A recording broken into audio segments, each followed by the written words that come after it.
Habaraya Sabui, Habaraya Mchana, Habaraya Jioni. Good morning, good evening, and good afternoon. Good morning, afternoon, and good evening. Today, I am going to give the family my 2 week review on Arusha. I've been here for almost 2 weeks now. Today is Thursday. Got here on Sunday, so technically, um, um, Sunday would be 2 weeks. So more like a week and a half, 2 weeks. And I actually like Arusha a lot. It's weird. When I first got here, I wasn't that impressed. Arusha isn't as shiny as Dar es Salaam, a way to put it. But once I got here and started to move around and get accustomed, I actually like it better than Dar es Salaam. Uh, for some reasons, but Dar es Salaam has its good points too. Like I say, Dar es Salaam is more modern, and plus, in Dar es Salaam you have access to the ocean. But as I've said before, Arusha has better weather. It's hot here every day. It gets kind of cool, not by American standards, especially Northern American standards, but it drops down to about 60 in the morning and the evenings, and when it rains, it might even get down to like 55. But and I'm talking about degrees Fahrenheit, not Celsius. Never learned how to convert those, but if somebody knows how to convert those, please drop that in the comment. But So it never really gets below 55 degrees Fahrenheit, at least now. Now, in July, which is their coldest month, it may get a little bit cooler. I see people walking around with jackets on every day. And I mean, I don't know, not to talk bad about the people, but they have to be smelling under those jackets and coats because it's not needed. They're wearing sandals, open toe sandals, no socks, but they have on coats. Um, no, it's not cool enough for the coats. I don't know what that's about. It's not cool enough for a jacket or a sweater. You can have a short sleeve shirt on and shorts every day if you want to. Like I say, it might get a little chilly in the morning, a little chilly at night, but you can wear short sleeves and shorts every day. Um, let's see. As far as the people go, well, first I want to say that Arusha has more of an African feel to me. Has more of an African feel. However, the people are a lot more aggressive. Um, I have no problem with that. I think Africans, we need to be more aggressive. We need for Europeans to stop saying, Africans are friendly because, you know, people take kindness for weakness, um, and we see what this friendliness has gotten us so far. So I don't have a problem with the more aggressive nature of the people in Arusha than there. However, when it comes down to being singled out as a foreigner, I don't know what it is. In Kenya, I blended in, but something about my mannerisms, something that I'm doing when I'm walking down the street, before I even speak, people recognize that I'm not Tanzanian, and they often ask, are you American? Are you from the UK? Are you from Canada? Um, or at most, they might think I'm Kenyan because I do speak Kiswahili. They might think I'm Kenyan. They might think I'm Congo, Nigeria, South Africa. I've got those, but they can tell that I'm not Tanzanian. Like I said, the closest I've gotten is people, once they know that I speak Kiswahili, they think I might be from Kenya or Congo. Um, and because of that, people, they will aggressively try to sell you things and aggressively try to beg for money. Basically, try to shake you down. I mean, I got in one situation where it was like two or three brothers, two or three individuals. They literally tried to shake me down, and I had to, beef up and get them out of my face, which, it's not really a good thing. I don't want to have any hostilities towards my people, but as there's a popular expression in the U.S., no means no, and I think that should be worldwide. No means no. If I want to bless somebody that way, and I'm feeling like I have something to spare, that's one thing. But you're not going to take anything from me that I don't want to give. Um, let's see. Food is very economical here. I love that. Like, I stay at a very nice apartment now, and I can walk right out my door a few feet, and I can get inexpensive barbecue chicken. I don't eat red meat, but I can get fish. Um, I think people eat too much French fries here. They call them chips or chipsy. I try to avoid those, but they sell that everywhere with every meal, even pizza places, which I don't eat that either. But they sell French fries at pizza places. They don't sell a lot of pork. You can get pork, but even the pizza places, like they got beef pepperoni and beef sausage and stuff like that, because there are a lot of Muslims in Tanzania. I don't know where they're getting the statistics from. Whenever you read the statistics, you will hear that it's a majority Christian nation. I don't believe that at all. I've been to Dar es Salaam. I spent a month there, and I've been over a month. I spent almost 2 weeks here in Arusha, and there are Muslims everywhere. Um, I would say that it's at least 50% Muslim, if not more. Um, and there's masjids everywhere. That's a mosque, if you don't know, and you hear calls for prayer every prayer time on loudspeakers. Um, so it's very Islamic. However, However, what I will say is it's not conservative as I thought Dar es Salaam would be. Tanzania in general. I kept seeing all these videos from people saying how conservative it was, and it's really not. It's like um, they cover up, but they still, sometimes they still are tight. There was only one situation I was with a friend and who's Muslim, and her mother gave her a rap. But as far as people walking up to strangers offering raps, I haven't seen any of that. And then I've seen women in the mall. They're wearing the hijab scarves, then they have on yoga pants at the same time. I'm like, how does that go together? And so it's not the conservativeness that most YouTubers have said. I don't know. Maybe I have different values, but I was expecting a much more conservative Islamic culture in Dar es Salaam compared to Kenya, and it's really not. It's really not that. Um, and even people who are Muslim, they're not as strict about it as African American Muslims. They're Muslim, but they still um, have some connection to their tribal religions, and they also, a person tell you they're Muslim, but they'll still sneak a drink and do other things, if you know what I'm saying. Um, so I have no problem with the supposed conservative nature. I feel comfortable here. Um, let's see, I'm sorry I say so much. I'm working on that. I would say that I've always heard when I was in Kenya, if I want to become fluent in Kiswahili, to spend some time in Tanzania. Well, that must only apply to villages. Because when I was living in Kingomboni, um, that is similar uh, to a village, very close to a village lifestyle. I did have running water and electricity, but a lot of people there didn't speak Kizungu, which is English. But when you're in the city of Dar es Salaam, when you're in the city of Arusha, everybody speaks English. Their English might not be the best, but it's enough. And because of that, I haven't been able to have that immersion experience.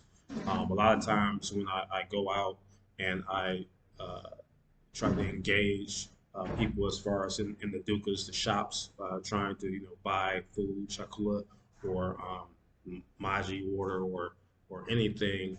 Um, I notice people always speak English back to me. As soon as they hear the accent, they're like, "Oh, this guy really doesn't speak Swahili."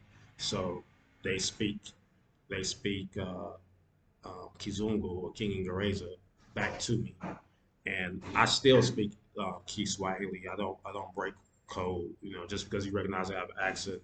If you say thank you to me, I'm still going to say Karibu. If you say hello to me, I'm still going to say Habari. I'm not breaking code. You know, I want to become fluent as possible, as soon as possible. I asked one of my friends. I said, "What's going on? I mean, it seems like people aren't really helpful in my quest to learn the language." And she said that what it is when I speak Kiswahili to them with an accent, um, they are insulted. They think that I think they don't speak English, and they kind of see that as you calling them dumb. So they're what they're thinking in their mind is, why isn't he just speaking English to me? Does he think that, I'm not smart enough to speak English? They don't realize that um, a person who's a non Kiswahili speaker would prefer to speak Kiswahili. So that was something that I had to get cleared up. So what I do is I speak Kiswahili to the Watu. If they speak back to me in Kizungu, I just keep speaking Kiswahili. Let's see, what else would I like to say? Like I say, the weather here is beautiful. The food is very cheap. You can get like a liter of water um, for Mia Tano, which is 500 pesos. And I can't really do the math on that. I'm not a mathematician, but that's very, very low. Um, I know that 10,000 shilingi is kumi, shilingi kumi, which is 10,000 shilingi is a roughly $4.50 USD. So if 10,000 equals $4.50 USD, somebody do the math in the comments. What is Miatano, which is 500 shilingi? That's You can get a liter of water, or you can get a very small bottle of soda for that price. You can also get.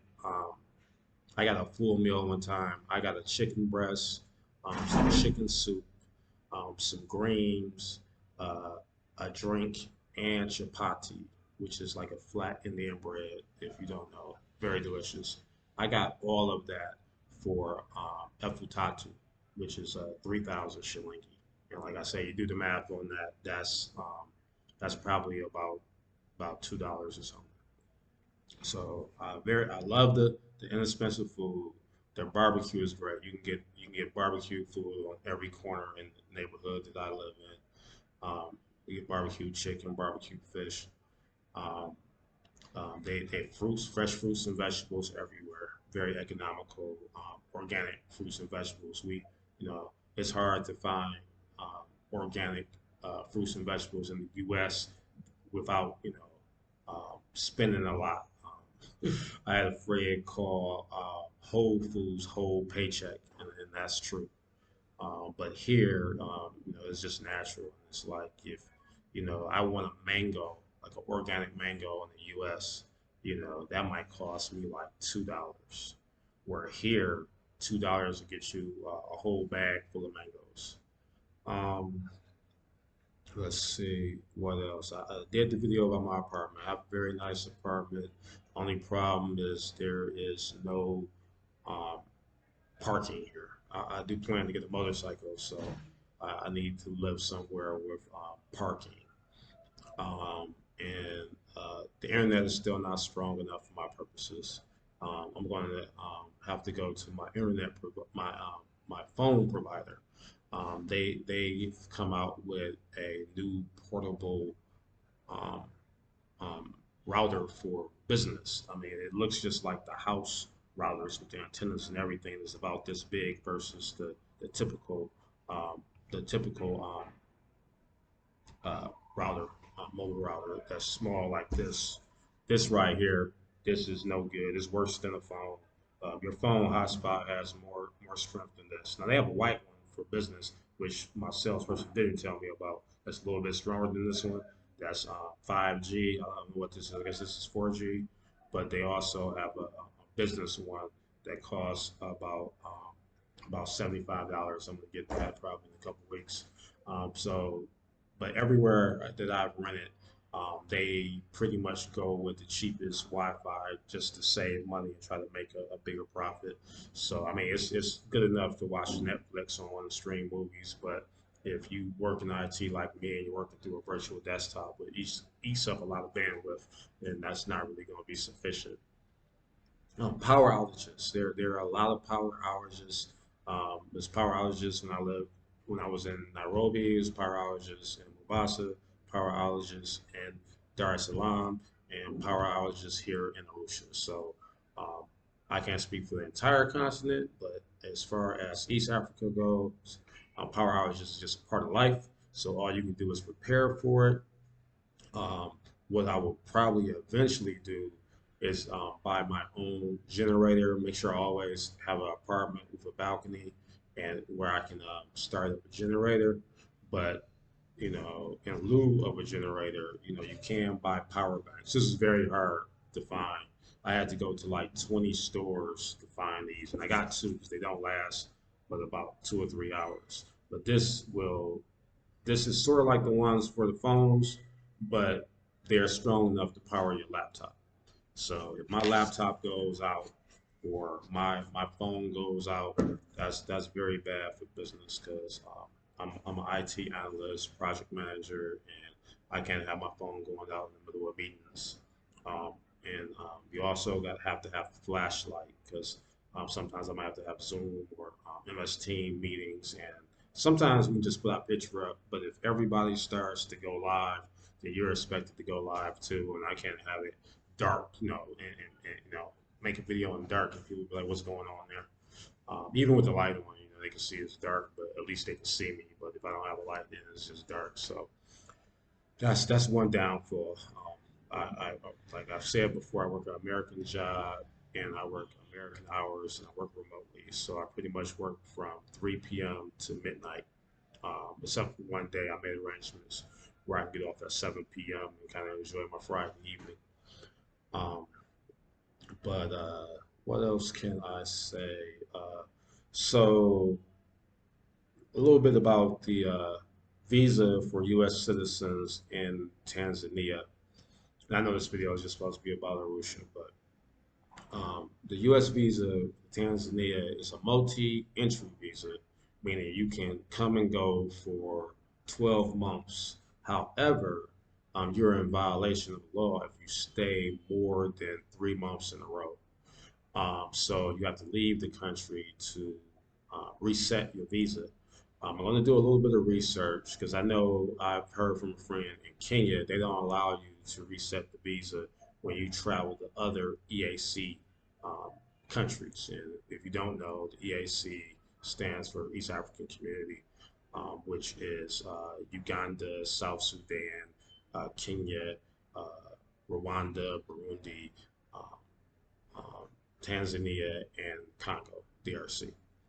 Um, but I don't know if that's true if you leave, if you're staying in Tanzania, because Tanzania, they're members of the EAC and the SADC, and so they don't always go by the same rules as the other EAC countries. So hopefully, I can do a weekend trip to Nairobi in a couple of weeks and to push my to extend the time that I can stay here um, before having to leave. I am going to make a run to the U.S. in July. That's my plan to do a little short stay in July to take care of some personal business and celebrate some birthdays and stuff like that. But I don't plan to be in the U.S. More than 3 months. If I go in July, I plan to be back in TZ by September probably, because this is home now. Africa is home, and U.S. is where I visit family and friends. So more about Arusha. I mentioned the great weather. I mentioned the inexpensive food. I mentioned the aggressive nature of the people, the good and the bad aspect of that. Um, oh, I don't know how I could forget the mountains. Arusha is located right next to Mount Meru. I'm looking at it out my window right now. It's beautiful, and then 45 minutes away is Kilimanjaro, which is the tallest freestanding mountain in the world. They won't give it the status of it's the tallest mountain in the world, but they say it's the tallest freestanding mountain in the world, whatever that means. So I guess there's a mountain in Asia that's taller, but maybe it has other mountains holding it up. I don't know. Maybe that's Mount Everest. I'm not sure. But That's beautiful. I've been to some beautiful parks here. I have a friend who's going to take me to some more touristy places tomorrow and show me, some waterfalls and different tourist locations. One thing I do when I travel Africa, I just try to live. I just try to live the same way I would live when I was in the U.S.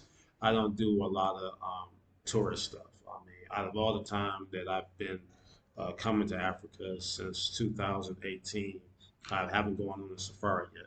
I went to what's called a safari walk in Nairobi, but that's really just a zoo. Um, but I haven't, got in a vehicle and just went way out looking for lions or anything. I'm not saying I won't do that, but that hasn't been my focus. That type of thing hasn't been my focus.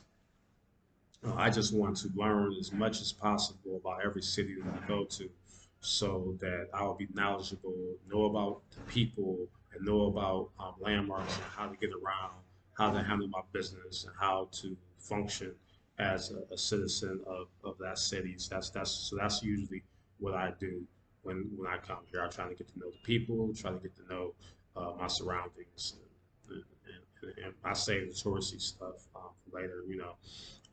I usually will go to a nightclub, or two to get that vibe, even though I'm the old guy in the club at 52. But I haven't done that in Arusha. I haven't been to a nightclub in Arusha as of yet.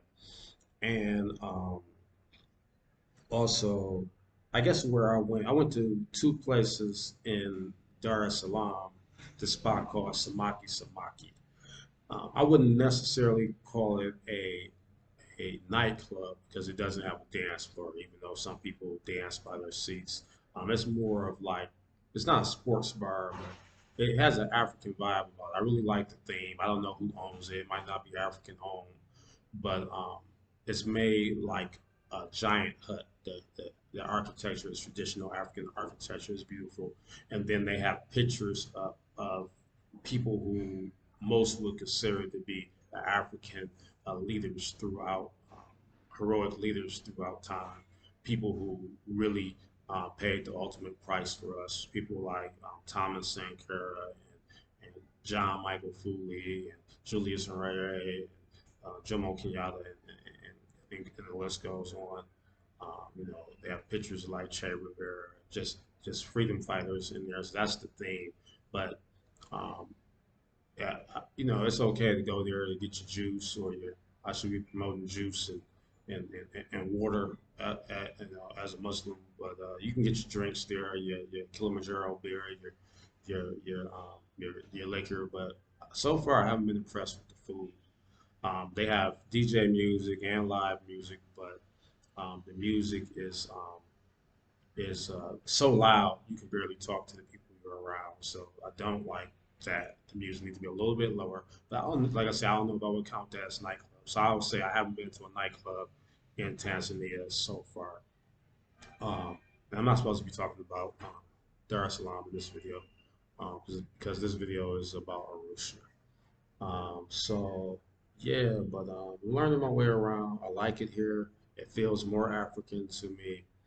Um, I like being around the mountains. I like the fact that it doesn't get blazing hot. It gets hot midday, but it's not as hot as Dar es Salaam. Dar es Salaam is sometimes, I'm not gonna say unbearable, but sometimes the heat becomes very uncomfortable in Dar. But I mean, the trade-off is the beautiful ocean. I went to one restaurant slash hotel called Mediterranean. I really hope that's African owned. It was beautiful as far as the vegetation they had around the place. And then I sat right on the ocean the whole time I was there. I was, on a date, and We were just sitting by the ocean, the waves were going back and forth, and it was magical. Um, but again, I'm still talking about Dur. In this video is about Arusha. Arusha does have everything that you pretty much need. Um, they still have the cell phone stores like Vodacom and Airtel and everything. And if you search around the shops enough, you can find practically anything you want. I mean, you can find it's nothing you can't find. The hard part is just being able to locate it because everything is now on the internet. You can't just look up everything on the internet the way you can in the US and find it. A lot of businesses don't have websites, don't have Facebook pages, are on the internet. And even if they are on the internet, the sites might not be set up in a way where you can get all the information. And if you call, then you probably doing a little bit of a language barrier, and they don't have people that's just assigned to answer the phone. So it's best to do your business in person. So that's the difficulty about finding the things that you want, but don't think there's not here. Almost anything that you want to buy is in Arusha that you feel like you might need. Um, we talked about power. You just got to be prepared for power. We talked about Wi-Fi. You have to be prepared for Wi-Fi. Um, they are not as interested in M-Pesa, which is like a digital wallet, as they are in Kenya, in Nairobi. In Nairobi is M-Pesa, M-Pesa, M-Pesa, M-Pesa.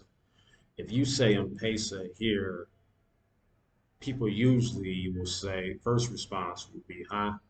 Because they use the phrase pay by phone rather than, I guess, shouting out the name of the company that provides the service. They say pay by phone, and they really don't like it. It's really, really about cash. It's more about cash in Arusha, in Tanzania in general, but especially even more so in Arusha than in Dar es Salaam. When you're dealing with your drivers, they don't have Uber drivers here. They do have boat drivers here.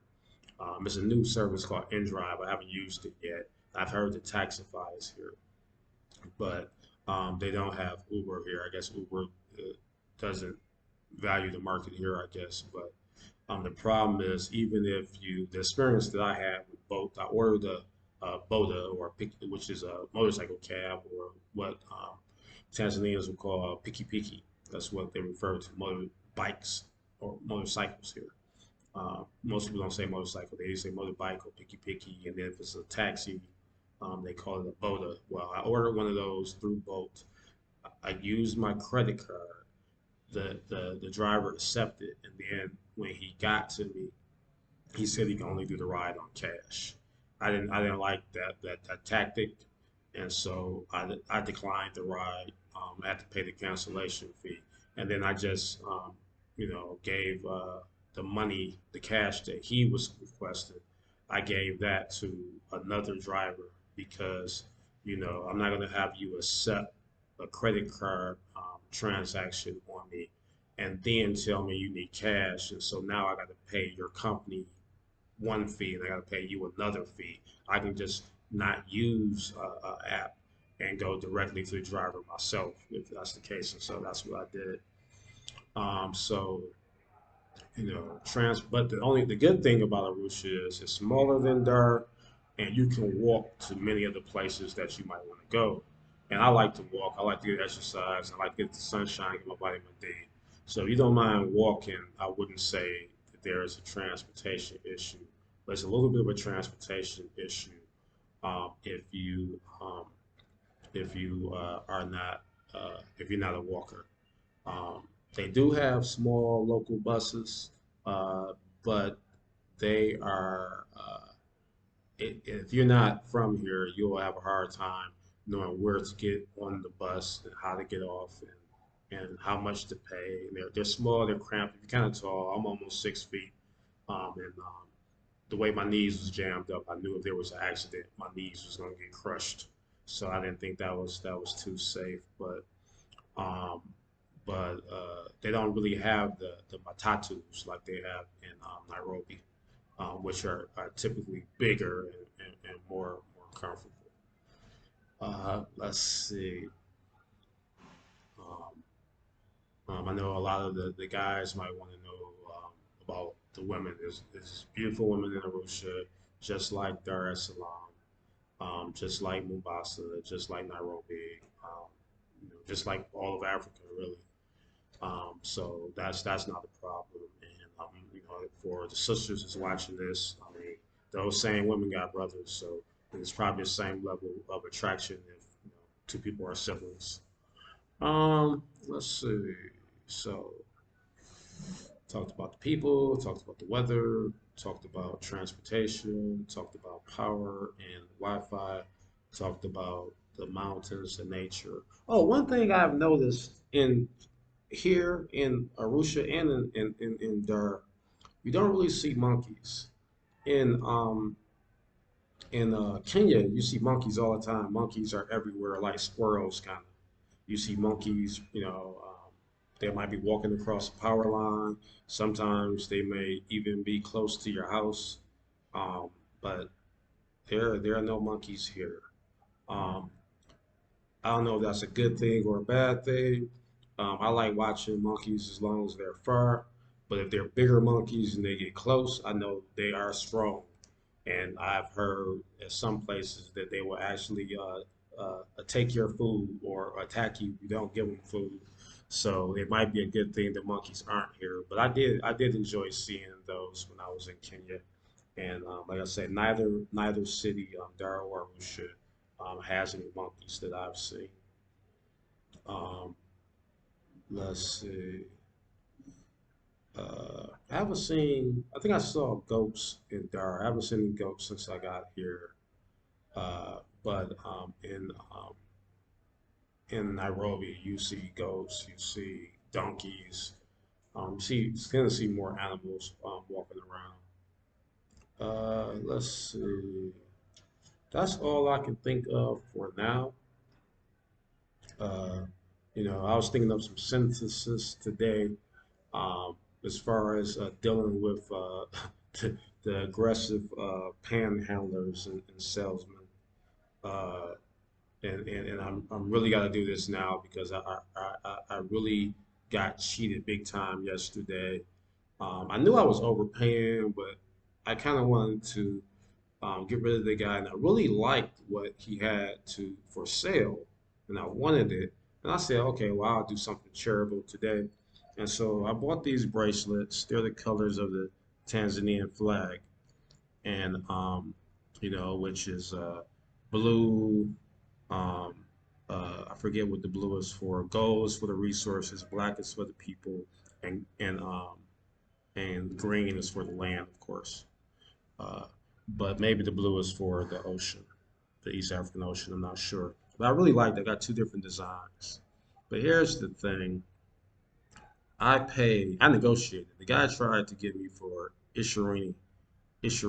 Elfu Ishirini, which is 40,000. I knew that was too much, and so I negotiated it down to 30,000. I got two of these, and then I told one of my friends I know I overpaid, but I wanted to know how much, and she told me for the price that I paid, she said these should really be about $2 American a piece, and for the price I paid, I should have got 16 of these. So the way I see that, I'm like, wow, I understand there's a so-called tourist tax, which I'm not a tourist because I live here, but I guess a foreigner tax.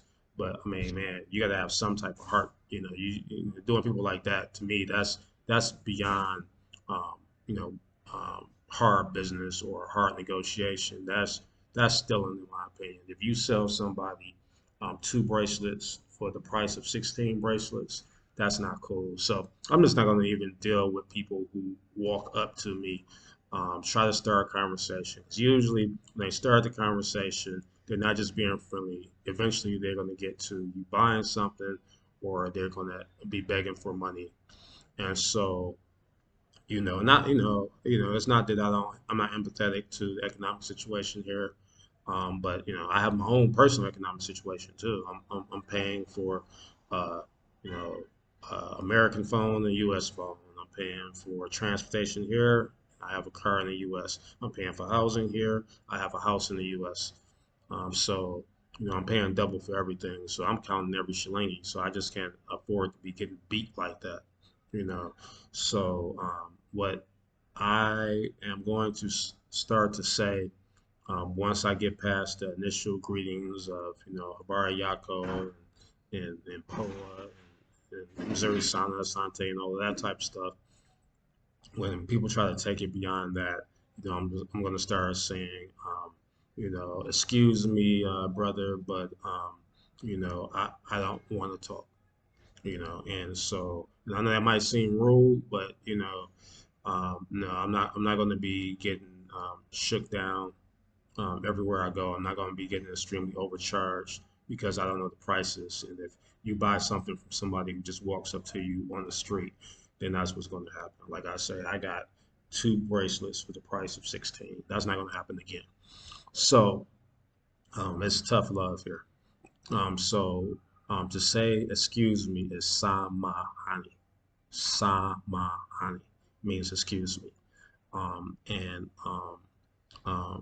brother, you can say Kaka or you can say Ndugu. I tend to say Ndugu more.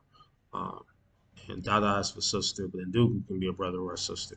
So I say Samahani Dada. I mean Samahani Ndugu. Samahani Ndugu means excuse me, brother. Um, and I don't want like it's Sitaki because I want is na taka. So whenever you want to change something negative, you take off the na from the beginning and you add si to the beginning, which negates it. And then you remove the a off the end and replace it with an I. So you change nataka to sitaki. That means I don't want.